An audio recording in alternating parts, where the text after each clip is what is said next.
নবগঠিত নির্বাচন কমিশনের সিসিএএমএম নাসির উদ্দিন ও 4 কমিশনার শপথ নেবেন আজ দুপুরে সুপ্রিম কোর্টের জাজেস লাউঞ্জে তাদের শপথ অনুষ্ঠিত হবে। প্রধান বিচারপতি সৈয়দ রেফাত আহমেদ নতুন নির্বাচন কমিশনকে শপথ পাঠ করাবেন। এর আগে 21শে নভেম্বর রাষ্ট্রপতির নির্দেশে নতুন নির্বাচন কমিশন গঠন হয়। অবসরপ্রাপ্ত সচিব এএমএম নাসির উদ্দিনকে প্রধান নির্বাচন কমিশনার ও সাবেক অতিরিক্ত সচিব মোহাম্মদ আনোয়ারুল ইসলাম সরকার, অবসরপ্রাপ্ত জেলা ও দায়রা জজ আব্দুর রহমান মাসুদ, অবসরপ্রাপ্ত যুগ্ম সচিব বেগম তহমিদা আহমদ ও ব্রিগেডিয়ার জেনারেল অবসরপ্রাপ্ত আবুল ফজল মোহাম্মদ সানাউল্লাহকে নির্বাচন কমিশনার পদে নিয়োগ দেয়া হয়। 5 আগস্ট আওয়ামী লীগ সরকারের পতনের পর 5 সেপ্টেম্বর পদত্যাগ করে কাজী হাবিবুল আউয়ালের নেতৃত্বাধীন নির্বাচন কমিশন। এরপর সার্চ কমিটির প্রস্তাবিত তালিকা থেকে একজনকে প্রধান নির্বাচন কমিশনার ও 4 জনকে কমিশনার হিসেবে নিয়োগ দেন রাষ্ট্রপতি মোহাম্মদ শাহাবুদ্দিন।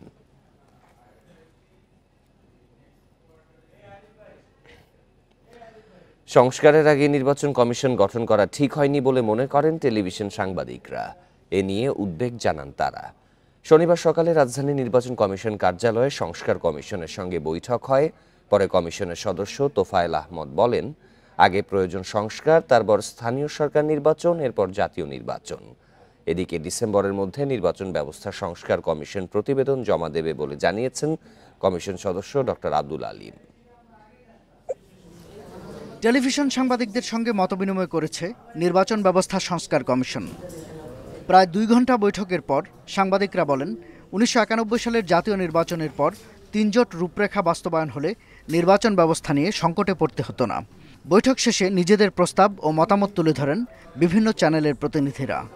আবার যে নির্বাচন কমিশন গঠন হলো সেটি কিন্তু পুরনো আইনে, পুরনো ফরম্যাটে, অর্থাৎ সেই সাবেক একজন সেনা কর্মকর্তা, সাবেক আমলা, এসবের পরিবর্তন করে কিভাবে করে আসলে অনেকেই যোগ্য মানুষ আছেন তাদের মধ্য থেকে সেটাকে ওনাদেরকে নেয়া। রাষ্ট্রপতি তার বিবেচনায় যে 5 জনকে যোগ্য মনে করেছেন তাদেরকে নিয়োগ দিয়েছেন। এখানে একটা সিস্টেম করা উচিত যে ইন্টারভিউ কেন হলো না। যদি 20 জন ব্যক্তির নাম আসতো, এখান থেকে ইন্টারভিউ হতো, আমরা গণমাধ্যমে তাদের ব্যাপারে রিপোর্ট করতাম। সাংবাদিকদের প্রস্তাব নিয়ে কথা বলেন নির্বাচন ব্যবস্থা সংস্কার কমিশনের প্রধান। যেমন রাষ্ট্রপতির নির্বাচন, তারা বলছেন সরাসরি আসন হওয়া দরকার, এবং ওনাদের কেউ কেউ বলছেন কোনো নির্বাচনেই যেন পরোক্ষ না হয়, প্রত্যক্ষ হয়, প্রত্যেকের কনস্টিটিউয়েন্সি থাকে। এবং রাষ্ট্রপতির নির্বাচন সরাসরি হওয়ার কথা বলেছেন, তারপরে স্থানীয় সরকার নির্বাচন নির্দলীয় হওয়ার এবং সংসদীয় পদ্ধতিতে নয়। এ সময় কমিশনের সদস্য তোফায়েল আহমেদ বলেন, এমন কিছু সংস্কার আনা হবে যাতে স্থানীয় সরকারের 5 স্তরের নির্বাচনের খরচ অনেক কমবে, জনবলও লাগবে কম। জাতীয় নির্বাচনের আগে স্থানীয় নির্বাচনটা হওয়া উচিত। এর কারণ হচ্ছে স্থানীয় নির্বাচনটা করার কারণে আমাদের নির্বাচন কমিশনের সক্ষমতা বাড়বে। এত সংস্কার হচ্ছে, এইগুলোকে সংস্কারটা শেষ না করে যদি আমরা স্থানীয় নির্বাচনে যাই তাহলে কিন্তু সংস্কারটা ঝুলে যাবে। পরে 20টি নারী সংগঠনের প্রতিনিধির সঙ্গে বৈঠক করে নির্বাচন ব্যবস্থা সংস্কার কমিশন। শাহাদাত স্বপন, ইন্ডিপেন্ডেন্ট নিউজ, ঢাকা। নির্বাচন যত দেরি হবে দেশি বিদেশি ষড়যন্ত্র তত বাড়বে বলে মন্তব্য করেছেন বিএনপির ভারপ্রাপ্ত চেয়ারম্যান তারেক রহমান। শনিবার দুপুরে চুয়াডাঙ্গা বিএনপির কাউন্সিলে ভার্চুয়ালি যুক্ত হয়ে তিনি এই মন্তব্য করেন। এছাড়া রাজশাহীতে আরেক অনুষ্ঠানে তিনি জনগণের আস্থা অর্জন করতে নেতাকর্মীদের প্রতি আহ্বান জানান। চুয়াডাঙ্গার টাউন ফুটবল মাঠে জেলা বিএনপির দ্বিবার্ষিক কাউন্সিল ভোটের মাধ্যমে নির্বাচিত করা হয় সভাপতি ও সাধারণ সম্পাদক।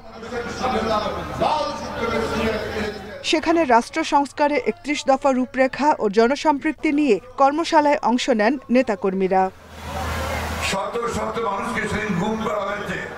লন্ডন থেকে ভার্চুয়ালি বক্তব্য রাখেন দলের ভারপ্রাপ্ত চেয়ারম্যান তারেক রহমান। তিনি বলেন, অন্তর্বর্তী সরকার যেসব সংস্কারের কথা বলছে তা বিএনপিও চায়, তবে বেশি সংস্কার করতে গিয়ে নির্বাচন দেরি হলে সুযোগ নিতে পারে ষড়যন্ত্রকারীরা, আশঙ্কা তারেক রহমানের। নির্বাচন যত দেরি হবে তত ষড়যন্ত্র বৃদ্ধি পাবে। যেই স্বৈরাচারকে জনগণের অভ্যুত্থানের মাধ্যমে হটিয়ে দেওয়া হয়েছে, সেই স্বৈরাচার কিন্তু বসে নেই। সেই স্বৈরাচার কিন্তু তাদের ষড়যন্ত্রে তাদের দেশি বিদেশি প্রভুদের সাথে মিলে বসে ষড়যন্ত্র করেই যাচ্ছে। এছাড়াও শনিবার রাজশাহী জেলা পরিষদ মিলনায়তনে এক কর্মশালায় ভার্চুয়ালি যুক্ত হয়ে বক্তব্য রাখেন তারেক রহমান। তিনি নেতাকর্মীদের জনগণের প্রত্যাশা অনুযায়ী কাজ করার আহ্বান জানান। সামনে একটি অসম্ভব শক্তিশালী অদৃশ্য দেওয়াল আপনার জন্য অপেক্ষা করছে, যেটি ভেদ করে যেতে খুব কষ্ট হবে। 31 দফা নিয়ে যান, জনগণকে বোঝান, জনগণের আস্থা অর্জন করুন। জনগণ যাতে আপনার আস্থা রাখে, জনগণ যাতে আপনার প্রতি ধৈর্য ধারণ করে, সেই জন্যই আপনাকে সেইভাবে ভূমিকা পালন করতে হবে। বিএনপির প্রতি জনগণ আস্থা রাখলে ভবিষ্যতে দেশকে এগিয়ে নিয়ে যাওয়া সহজ হবে বলেও মন্তব্য করেন বিএনপির ভারপ্রাপ্ত চেয়ারম্যান। জনগণের মাঝে যদি টিকে থাকতে চাই। Jahanara Parvin, independent news. প্রিয় সহকর্মীবৃন্দ, এই সংস্কার প্রক্রিয়া দ্রুত শেষ করে ডিসেম্বরের পরে নির্বাচনী রোডম্যাপ ঘোষণার দাবি করেছে জামায়াতে ইসলামী। শনিবার দুপুরে মানিকগঞ্জে দলের কর্মী সম্মেলনে এই দাবি জানান সেক্রেটারি জেনারেল মিয়া গোলাম পরোয়ার। রাষ্ট্রীয় প্রতিষ্ঠানগুলোকে দলীয়করণ ও দুর্নীতিমুক্ত করারও দাবি জানান এই জামায়াত নেতা। বলেন, আওয়ামী লীগ আমলে দলীয়করণের মাধ্যমে রাষ্ট্র কাঠামো ধ্বংস করা হয়েছে, এগুলো সংস্কার বেশি জরুরি। এ কাজে সময় নষ্ট না করার আহ্বান জানান গোলাম পরোয়ার। তার মতে সংস্কারে দেরি হলে ষড়যন্ত্রকারীরাও সুযোগ পেয়ে যাবে। ফ্যাসিবাদের দোসররা এখনো সব জায়গায় ঘাপটি মেরে বসে আছে বলেও অভিযোগ করেন তিনি। এই প্রশাসন এদেরকে ওখানে রাখবেন আর এইভাবে আবার নির্বাচন দিলে তো সেই 14-18-24 মধ্যে নির্বাচন হবে। বলে ঠিক না? সাংবাদিকরা বলে আপনারা যে বলছেন যে যৌক্তিক সময়ের মধ্যে নির্বাচন চাই, সেই যৌক্তিক সময়ের ব্যাখ্যা আমরা যে ব্যাখ্যা দিয়েছি। যে কোনো সংস্কারের আগে বিভিন্ন সম্প্রদায়ের প্রতিনিধিদের সঙ্গে আলোচনার তাগিদ দিয়েছেন অর্থনীতিবিদ অধ্যাপক রেহমান সোবহান। শনিবার দুপুরে রাজধানী সিরডাপ মিলনায়তনে এক আলোচনা সভায় এই প্রস্তাব দেন তিনি। এছাড়া বিশিষ্টজনেরা বলেছেন, অন্তর্বর্তী সরকারের সংস্কার আয়োজন যেন প্রান্তিক জনগোষ্ঠীর জন্য শঙ্কার কারণ না হয়। সংস্কার প্রক্রিয়ায় তাদের অংশগ্রহণ নিশ্চিতেরও আহ্বান জানান তারা। আয়তনে খুব বড় নয় বাংলাদেশ, তবে এই ছোট ভূখণ্ডেই 110টির বেশি জাতিগোষ্ঠীর বসবাস, ভাষা রয়েছে 40টির বেশি। ছাত্র জনতার অভ্যুত্থানের পর থেকে এসব গোষ্ঠীর বিভিন্ন বিষয় সমাধান আর বৈষম্য দূর করার প্রস্তাব আসে নানা মহল থেকে। শনিবার এই নিয়ে যৌথভাবে আলোচনার আয়োজন করে উন্নয়ন ও গবেষণা সংস্থা সেট, বিআরসি এবং পিপিআরসি। এতে যোগ দেন প্রান্তিক গোষ্ঠীর প্রতিনিধিরা। পাহাড় ও বনভূমি ধ্বংস, বিভিন্ন পেশায় অমানবিক বেতন কাঠামো, জাতিগত অবহেলা সহ নানা প্রসঙ্গ উঠে আসে তাদের বক্তব্যে। ওখানে আপনার জীববৈচিত্র্য নষ্ট হয়, আপনার পশু পাখিদের খাদ্য থাকে না, এখন আপনি বনে মানব পাবেন না। আজকে বিভিন্ন উন্নয়নের কারণে আমরা সেই জুম চাষগুলো হারিয়ে ফেলতেছি। আমার বাবা সুইপার, মিনিস্টার সাহেব আপনার বাবা একজন কৃষক এদেশে। বিশিষ্টজনেরা বলেন, সংস্কার চূড়ান্তের আগে সব শ্রেণীর মানুষের অধিকার নিশ্চিত করতে হবে সরকারকে। এই সমস্ত জমিগুলো আছে যেগুলো এখনো পর্যন্ত কোনো রকমের কাজেই লাগছে না, সেই জমিগুলো তাদের ফেরত দেওয়া হবে। আমরা তো একটা দেখলাম যে সময় সংস্কার হয়েছে, সমস্যা আরো গভীর হয়েছে। আমাদের ন্যায্যতা নিশ্চিত করার সংস্কার, এটাই হচ্ছে আজকের দাবি। তাদের সমস্যাটা তারাই সবথেকে ভালো বোঝেন এবং বলতে পারে, এবং এটা যদি একটা ব্যবস্থা করা যায় এদিকে ভালো আর কিছু হতে পারে। চা শ্রমিক, হরিজন সম্প্রদায় সহ নিম্ন আয়ের জনগোষ্ঠীর অর্থনৈতিক উন্নয়নের প্রস্তাব তুলে ধরেন অর্থনীতিবিদ অধ্যাপক রেহমান সোবহান। চা বাগানে ব্যবসায় ওনাকে শেয়ার দিয়ে উনি শুধু কর্মী হবে না, উনি মালিকও হতে পারবেন। উনি তো জেনারেশন থেকে উনি তো এই কাজ করে যাচ্ছে। অনুষ্ঠানে প্রান্তিক জনগোষ্ঠী ও তাদের সামাজিক সুরক্ষার বিষয়ে 8টি প্রকাশনার মোড়ক উন্মোচন করা হয়। ইকরামুল কবির, ইন্ডিপেন্ডেন্ট নিউজ, ঢাকা। দিন দিন সংকট বাড়ছে ভারতের আদানি গ্রুপের। আদানির 3টি কোম্পানির ঋণমানকে এবার নেতিবাচক রেটিং দিয়েছে আন্তর্জাতিক ঋণমান নিয়ন্ত্রণকারী সংস্থা S&P। অর্থাৎ আদানি গোষ্ঠীর এসব কোম্পানিকে ঋণ দেয়া এখন ঝুঁকিপূর্ণ। ইকোনমিক টাইমসের প্রতিবেদন বলছে, Adani green energy, Adani electricity ও আদানি পোর্টসের ঋণমান নেতিবাচক করা হয়েছে। S&Pর দাবি, যেভাবে যুক্তরাষ্ট্রের বিচার বিভাগীয় দপ্তর ও শেয়ার বাজার নিয়ন্ত্রক সংস্থা গৌতম আদানি ও তার কয়েকজন কর্মকর্তার বিরুদ্ধে অভিযোগ তুলেছে, তাতে আদানি গোষ্ঠীর সার্বিক ভাবমূর্তিতে ধাক্কা লাগবে। প্রশ্নের মুখে পড়বে কোম্পানিগুলোর পরিচালন ব্যবস্থা। ঋণমান কমে যাওয়ায় বাজার থেকে মূলধন সংগ্রহ কঠিন হতে পারে প্রতিষ্ঠানটির জন্য।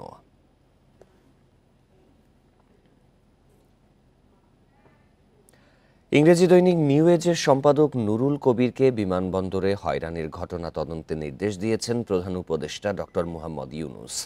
শনিবার রাতে প্রধান উপদেষ্টার প্রেস উইং থেকে এক বার্তায় জানানো হয়, অন্তর্বর্তী সরকার দেশের কোনো সাংবাদিককে হয়রানি বরদাস্ত করবে না। 18 নভেম্বর একটি মিডিয়া কনফারেন্সের জন্য বিদেশে যাওয়ার সময় শাহজালাল আন্তর্জাতিক বিমানবন্দরে হেনস্থার শিকার হন নুরুল কবির। শনিবার নিজের ভেরিফাইড ফেসবুক অ্যাকাউন্টে নুরুল কবির বলেন, ঢাকা বিমানবন্দরে ইমিগ্রেশন কর্তৃপক্ষ তাকে হয়রানি করে আসছে। গোয়েন্দা কর্মকর্তাদের পাসপোর্ট কেড়ে নেয়া, মুদ্রিত নথিতে সবকিছু লেখা থাকা সত্ত্বেও ভ্রমণের উদ্দেশ্য সম্পর্কে জিজ্ঞাসাবাদ, গোপনীয়তা লঙ্ঘন করে পাসপোর্টের ছবি তোলা ও ফ্লাইটের কয়েক মিনিট আগে নথিপত্র ফেরত দেওয়ার মতো হয়রানির মধ্য দিয়ে যেতে হয়েছে বলেও অভিযোগ করেন তিনি। বলেন, দেশের গোয়েন্দা সংস্থাগুলো দেশপ্রেমিক হওয়াটাকে সন্দেহের চোখে দেখে।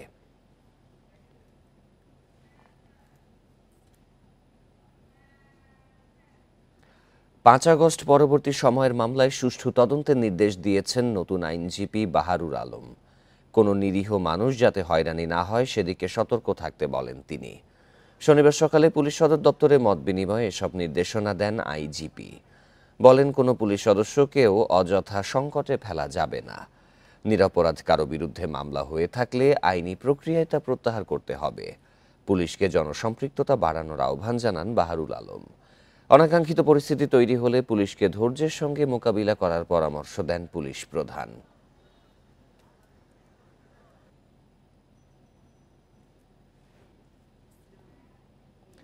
গাজীপুরে দুর্ঘটনাস্থলে বিদ্যুতের দুটি খুঁটির মাঝে দূরত্ব স্বাভাবিকের চেয়ে দ্বিগুণ।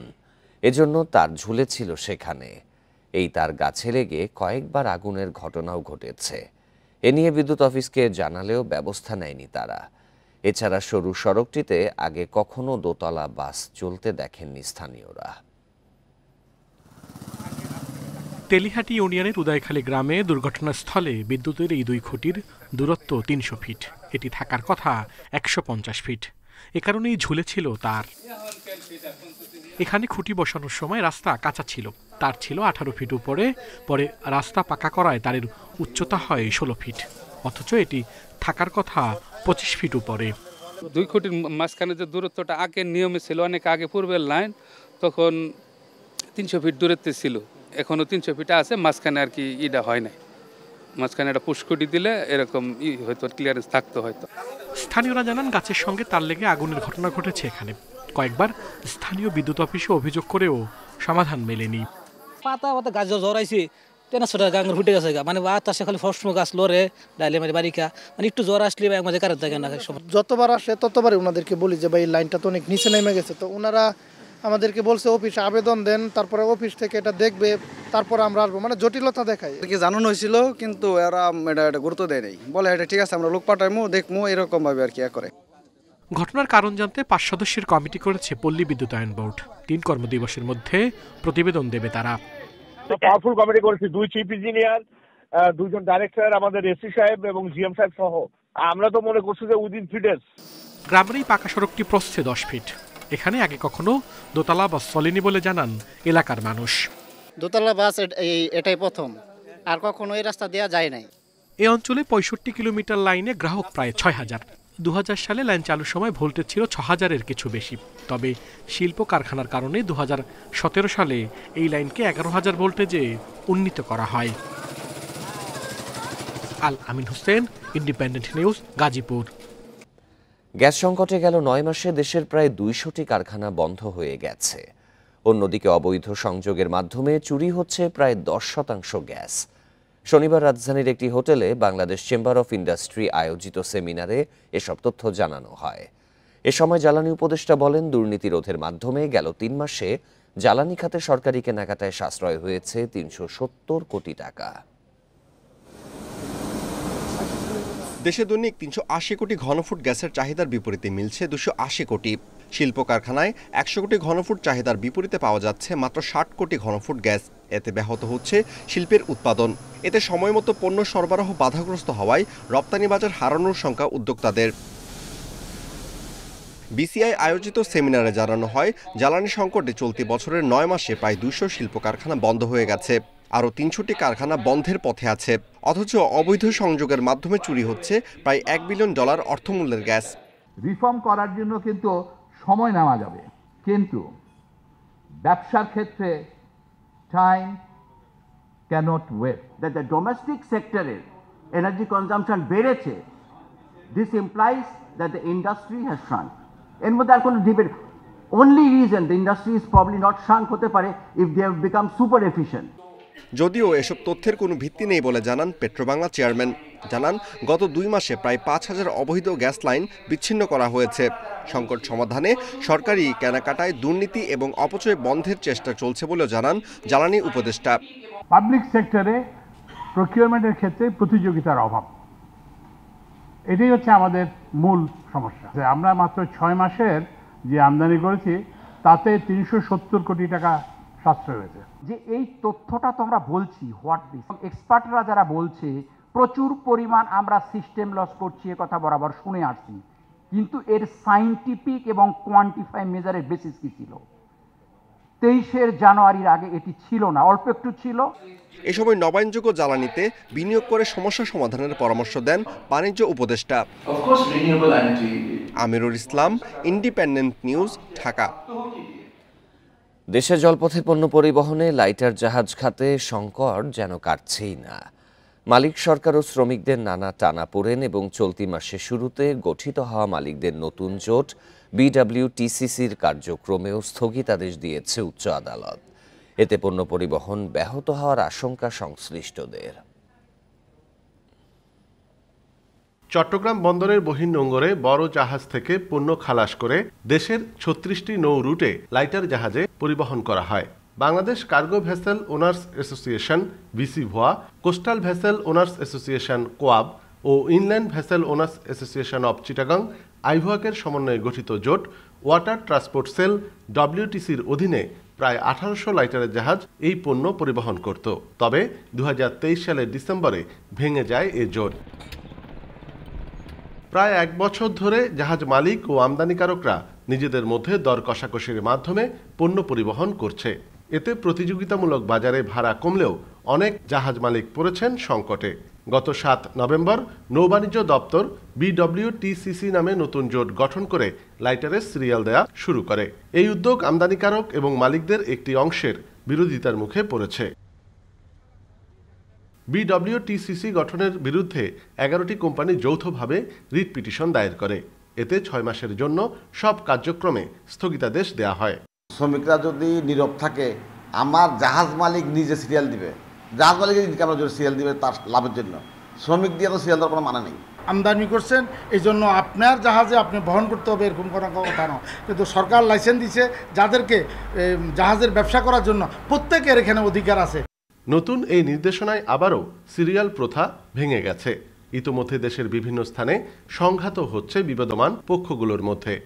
আমরাই হয়তো তাদের সাথে আচরণ খারাপ করে বিগত দিনে যারা হয়তো ছিল, হয়তো ভুল বুঝাবুঝি ছিল, হয়তো তাদের যুক্তিকতার হয়তো ছিল, যার জন্য হয়তো তারাই আজকে এই জায়গাতে আসছে। লাইটার জাহাজে করে চট্টগ্রাম বন্দর থেকে বছরে প্রায় 10 কোটি টন খোলা পণ্য বিভিন্ন স্থানে পরিবহন করা হয়। অনুপম শীল, ইন্ডিপেন্ডেন্ট নিউজ, চট্টগ্রাম। 1.5 কোটি টাকার জমি 134 কোটি টাকায় কেনা হয়েছে বগুড়ার একটি সড়ক প্রকল্পে। প্রকল্প ঝুলিয়ে রাখা হয় 20 বছর। 1 লাখের বেশি মানুষকে ভুগতে হয় ভোগান্তিতে। প্রকল্পে অনিয়ম হয়েছে কিনা তা জানতে তদন্তের দাবি জানিয়েছেন সুশীল সমাজের প্রতিনিধিরা।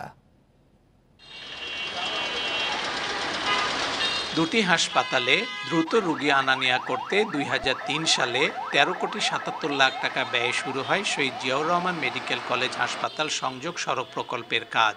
4.5 কিলোমিটার রাস্তার মধ্যে 810 মিটার নির্মাণের পর কাজ থেমে যায়।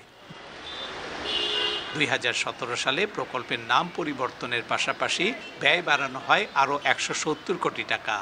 নতুন নামে 1.85 কিলোমিটার সড়ক নির্মাণে পুনরায় উদ্যোগ নেওয়া হয় 2019 সালে। অবশেষে সড়কটির নির্মাণ কাজ শেষ হয় গত অক্টোবরে।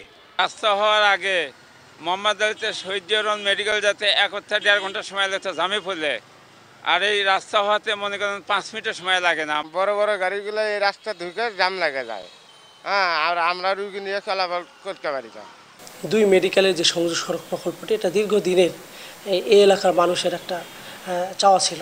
আমরা সেই প্রকল্পটির কাজ আমরা নির্ধারিত সময়ের মধ্যে শেষ করেছি। এই প্রকল্পের আমাদের দৈর্ঘ্য 1.85 কিলোমিটার ছিল এবং এই প্রকল্পের ব্যয় ছিল 152 কোটি টাকা। সুশীল সমাজের প্রতিনিধিরা বলছেন, প্রকল্পে অনিয়ম হয়ে থাকলে তদন্ত করে ব্যবস্থা নেওয়া হোক। ব্যাপক অনিয়ম দুর্নীতি দেখতে পেয়েছি এবং প্রায় 150 কোটি টাকার এখানে অনিয়ম আমরা পেয়েছি, আমাদের কাছে মনে হয়েছে এবং আমাদের কাছে অভিযোগ এসেছে। এই এত টাকা ব্যয়ের কারণে যে সরকারের আর্থিক ক্ষতি হয়েছে, সেই আর্থিক ক্ষতির আমরা সঠিক তদন্ত সহ এবং যারা এর সঙ্গে দায়ী ব্যক্তিদেরকে আমরা বিচারের আওতায় দেখতে চাই। প্রথম প্রকল্পের অবকাঠামো উন্নয়নে 10 কোটি টাকা ধরা হলেও সময় মতো কাজ শেষ না হয় ব্যয় হয়েছে 18 কোটি টাকা, আর 1.5 কোটি টাকার জমি কেনা হয়েছে 134 কোটি টাকায়। Hasibur Rahman, independent news, Bogura. 3 মাসেও যশোরের ভবদহ অঞ্চলের বেশিরভাগ এলাকা থেকে পানি নামেনি। বাড়িঘরে পানি থাকায় দুর্ভোগের পাশাপাশি মানবেতর দিন কাটছে জলাবদ্ধ 1.5 লাখ বাসিন্দার। সংকট নিরসনে খাল খনন, স্লুইস গেট খুলে দেয়া সহ নানা উদ্যোগ নেয়ার কথা জানিয়েছে পানি উন্নয়ন বোর্ড। অতিবৃষ্টিতে গত সেপ্টেম্বর থেকে যশোরের ভবদহ অঞ্চলে সৃষ্টি হয় জলাবদ্ধতা। এর কারণে কেশবপুর, মনিরামপুর, অভয়নগর উপজেলার 150 গ্রামে চরম বিপাকে পড়েছেন 1.5 লাখ মানুষ। দেখা দিয়েছে বিশুদ্ধ পানিরও সংকট। গরু ছাগল খাওয়ানোর কষ্ট, আবার ধান চালটা তো লাগাইতে পারলাম, ধানটার কি হবে? ঘরের মধ্যে পানি দিবে পা খেয়ে গেছে। ভবদহ এলাকার জলাবদ্ধতা নিরসনে 3 দশক ধরে দফায় দফায় নানা পদক্ষেপ নিলেও কাজ হয়নি কিছুই। এজন্য দুর্নীতি, লুটপাট ও ভুল নীতিকে ধুসছেন ভবদহ বাঁচাও আন্দোলন কমিটি। ওই অঞ্চলের যে টিআরএম পদ্ধতি চালু ছিল, সেই পদ্ধতি বাতিল করে পাম্পিং করা হয়। ফলে টিআরএম পদ্ধতি চালু থাকলে ওই জনপদের এবার এই সংকটটা হতো না। ফলে দুর্নীতি, লুটপাট এবং অব্যবস্থাপনা এবারের এই সংকটের জন্য দায়ী। পাম্পের মাধ্যমে সেচ দিয়ে পানি বের করার পাশাপাশি খুলে দেওয়া হয়েছে স্লুইস গেট। তবে সমস্যার সমাধানে খাল খননের ওপর জোর দিচ্ছে পানি উন্নয়ন বোর্ড। 4টা গেট খুলে আমরা পানি নামাচ্ছি, আগোরাটি 4 ব্যান্ড দিয়ে পানি নামাচ্ছি, ভাইনা 2 ব্যান্ড দিয়ে পানি নামাচ্ছি। তার মানে মোট কথা যেটা হলো, আমাদের পানি নামিয়ে দেওয়ার জন্য, মানুষের বাড়িঘর থেকে নিষ্কাশন স্বাভাবিক করার জন্য যা যা করা দরকার আমরা সবকিছুই করছি। লবণাক্ততা থেকে ফসলি জমি রক্ষায় 1961 সালে ভবদহ এলাকায় স্লুইস গেট নির্মাণ করা হয়। 1988 সাল থেকে ওই এলাকায় দেখা দেয় স্থায়ী জলাবদ্ধতা, যা নিরসনে নানা পদক্ষেপ নিলেও কাজ হয়নি কিছুই। Independent news. 2 বছর ধরে আর্থিক সংকটে মহালছড়ির একমাত্র ছাত্রাবাস। দুর্গম পাহাড়ের শিক্ষার্থীদের প্রাথমিকে ঝরে পড়া রোধে ছাত্রাবাসের শিক্ষার্থীদের ব্যাগ, পোশাক সহ বিভিন্ন শিক্ষা উপকরণ দেয়া হলেও বর্তমানে তা বন্ধ। বরাদ্দ চেয়ে মন্ত্রণালয়ে একাধিকবার চিঠি দেয়া হলেও মেলেনি সাড়া। দুর্গম পাহাড়ের শিক্ষার্থীদের প্রাথমিকে ঝরে পড়া ঠেকাতে 1986 সালে খাগড়াছড়ির মহালছড়িতে ছাত্রাবাস চালু করে পার্বত্য জেলা পরিষদ। ছাত্রাবাসের শিক্ষার্থীদের বিনামূল্যে 3 বেলা খাবারের পাশাপাশি পোশাক, ওষুধ, ব্যাগ, খাতা, কলম সহ বিভিন্ন শিক্ষা উপকরণ দেওয়া হতো। তবে গত 2 বছরের বেশি সময় আর্থিক বরাদ্দ কমে যাওয়ায় 3 বেলা খাবার ছাড়া বাকি সব সুযোগ সুবিধা বন্ধ করে দেয় জেলা পরিষদ। এতে বিপাকে পড়েছে অসচ্ছল শিক্ষার্থীরা।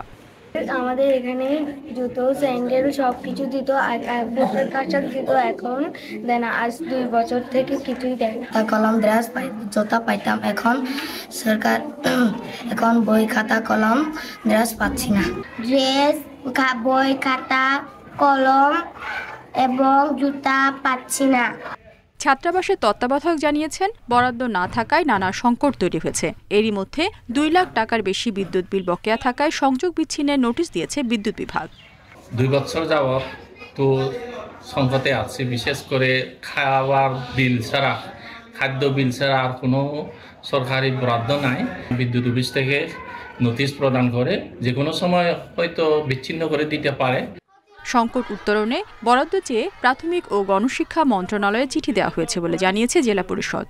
বিভিন্ন ধরনের চাহিদা দিয়ে আমাদের যে প্রাথমিক শিক্ষা অধিদপ্তর আছে সেখানে আমরা চাহিদা পাবো, সে অনুযায়ী তারা বরাদ্দ দিয়ে দেয়। এই অর্থবছরে আমরা বরাদ্দ সে পাঠিয়েছি, আশা করি আমরা এবারে সকল ধরনের বরাদ্দগুলো আমরা পাবো। মহালছড়ি ছাত্রাবাসে ৬২ জন ছাত্র ও ৩৮ জন ছাত্রী আবাসিক সুবিধা নিয়ে পড়াশোনা করছে প্রাথমিকে। Independent news. সৌদি আরবে আবাসন শ্রম সীমান্ত সুরক্ষা আইন লঙ্ঘনের দায়ে ১৯,৬৯৬ জন প্রবাসীকে গ্রেপ্তার করা হয়েছে।